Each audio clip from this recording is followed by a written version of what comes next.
नमस्कार प्रिय विद्यार्थियों। आज हम सीख रहे हैं क्लास 12th का first chapter partnership. Partnership firm. Partnership में फॉर्मेट सीख रहे हैं हम profit and loss appropriation account का, जिसको हम profit and loss adjustment account के नाम से भी जानते हैं।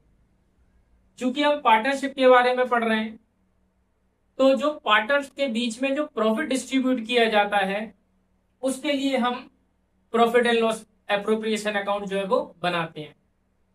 क्लास 11th में हमने सीखा था सोल प्रोप्राइटर, यानी कि एक अकेला व्यापारी होता है, वो अपना प्रॉफिट कैसे पता करता है। पहले वो ट्रेडिंग अकाउंट बनाता है, फिर प्रॉफिट एंड लॉस अकाउंट बनाता है।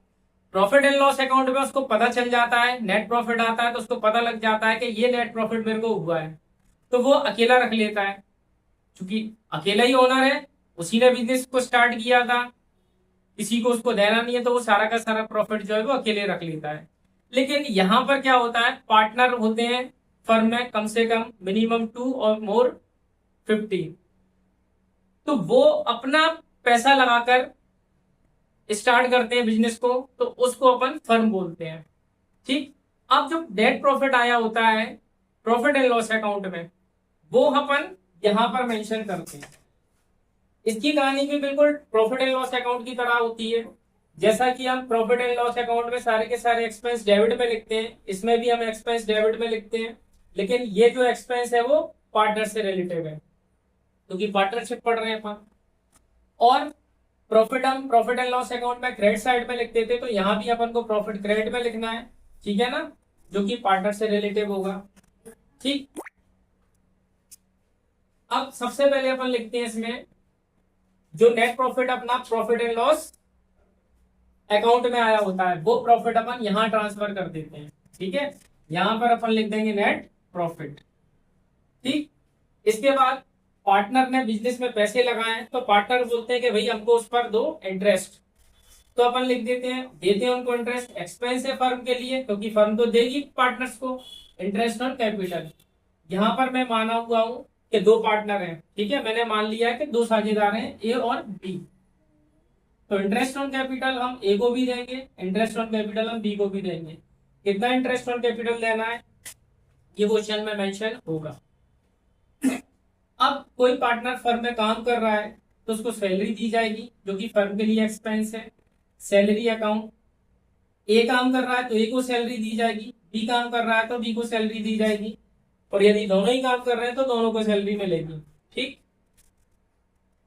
टू कमीशन अकाउंट, यदि किसी पार्टनर ने कमीशन का कुछ काम किया है तो उसको कमीशन भी दिया जाएगा, सेम एज इट इज। ए ने काम किया तो ए को कमीशन, और बी ने काम किया कमीशन वाला तो बी को कमीशन दिया जाएगा। अब बात आती है कि जो भी प्रॉफिट होता है फर्म में जो भी प्रॉफिट होता है, तो वो करते क्या है, प्रॉफिट सारा का सारा पार्टनर्स डिस्ट्रीब्यूट नहीं करते, वो अपनी फर्म को सॉलिड और मजबूत स्थिति में बनाने के लिए वो कुछ पैसा रिजर्व में रखते हैं। ठीक है, जैसा कि भाई हम भी जब भी पैसा कमाते हैं तो सारा का सारा पैसा जो है हम खर्च नहीं करते, कुछ पैसा बचा लेते हैं। भाई बचत क्यों करते हैं जब हम कमाना है तो, क्योंकि भाई अगर जो बचत की, यदि हमने कोई बचत की हुई है, तो हमने यदि पैसा रोक कर रखा है तो वो हमारे को क्या स्ट्रॉन्ग करेगा, ठीक है ना, अंदर से हमको मजबूती प्रदान करेगा। ऐसे ही पार्टनर जो है वो पूरा का पूरा प्रॉफिट जो है वो डिस्ट्रीब्यूट नहीं करते, और कुछ प्रॉफिट वो अपनी फर्म में रिजर्व के रूप में रखे रहते हैं, जिससे उनकी स्थिति हमेशा मजबूत बनी रहे। तो ये रिजर्व अकाउंट, हम कुछ पैसा रिजर्व में रख लेते हैं। ठीक। अब यदि पार्टनर ने फर्म से, किसी भी पार्टनर ने फर्म से कुछ पैसा निकाल रखा है, गुड्स निकाल रखा है, तो उसको उस पर देना पड़ेगा इंटरेस्ट। ठीक। जैसे भाई हम इंटरेस्ट ऑन कैपिटल इंटरेस्ट दे रहे थे, ले रहे थे फर्म से, पार्टनर है ना, तो भाई यदि पार्टनर ने फर्म से पैसा निकाला हुआ है, तो पार्टनर को भी फर्म को जो है वो इंटरेस्ट देना होगा। Interest on drawings, interest on drawings firm के लिए प्रॉफिट होता है, इसलिए क्रेडिट लिखते हैं, क्रेडिट में लिखते हैं। यदि ए पार्टनर ने ड्रॉइंग्स किया है तो ए का इंटरेस्ट ऑन ड्रॉइंग्स होगा, बी ने ड्रॉइंग्स किया है तो बी का इंटरेस्ट ऑन ड्रॉइंग्स होगा। ठीक। इतना करने के बाद हम इनका टोटल लगाते हैं क्रेडिट और डेबिट का बैलेंस करने के लिए। अलग अलग टोटल लगाएंगे फिर बैलेंस कर लेंगे, या फिर डायरेक्ट बैलेंस कर सकते हैं अपन, जैसा आपको उचित लगे। क्रेडिट साइड का टोटल किया, डेबिट साइड का टोटल किया, तो क्रेडिट साइड का टोटल ज्यादा था, डेबिट साइड का टोटल कम था। क्रेडिट साइड का टोटल ज्यादा था, डेबिट साइड का टोटल कम था, तो आएगा हमारा net profit. Net profit transfer to partners capital account, A और बी में हम डिस्ट्रीब्यूट कर देंगे। बिल्कुल अपोजिट इसका, ये नेट प्रॉफिट की कंडीशन है, यदि डेबिट एक्सपेंस ज्यादा हुए तो आपका आ जाएगा लॉस, तो लॉस होगा तो हम पार्टनर्स में डिस्ट्रीब्यूट कर देंगे ए और बी में।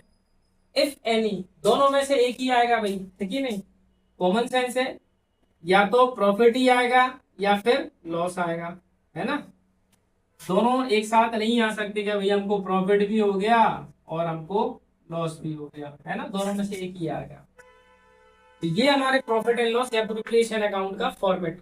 इसको याद रखने की वैसे तो बहुत ज्यादा तो है नहीं इसमें, लेकिन फिर भी याद रखने की छोटी सी ट्रिक है जो कि डेबिट साइड के लिए है। किस साइड के लिए? डेबिट साइड के लिए। ट्रिक बना दी है क्रिस। आपको डेबिट साइड में क्या लिखना है? क्रिस लिखना है। क्रिस मतलब भाई पिक्चर तो देखिए ना आपने, मूवी क्रिस। सी का मतलब है यहाँ पर कमीशन, सी का मतलब है आपका, दूसरे पेन से लिख दे, ठीक है। सी का मतलब है यहाँ पर कमीशन, आर का मतलब है रिजर्व, आई का मतलब है इंटरेस्ट, इंटरेस्ट ऑन कैपिटल, ठीक है, इंटरेस्ट ऑन कैपिटल, और एस फॉर सैलरी। और क्रेडिट साइड में तो एक ही आइटम है, ठीक है ना, क्रेडिट साइड में एक ही आइटम है, इंटरेस्ट ऑन ड्रॉइंग्स। तो ये हमारा छोटा सा format profit and loss appropriation account का। Thank you for watching this video, thank you very much. जय हिंद, वंदे मातरम।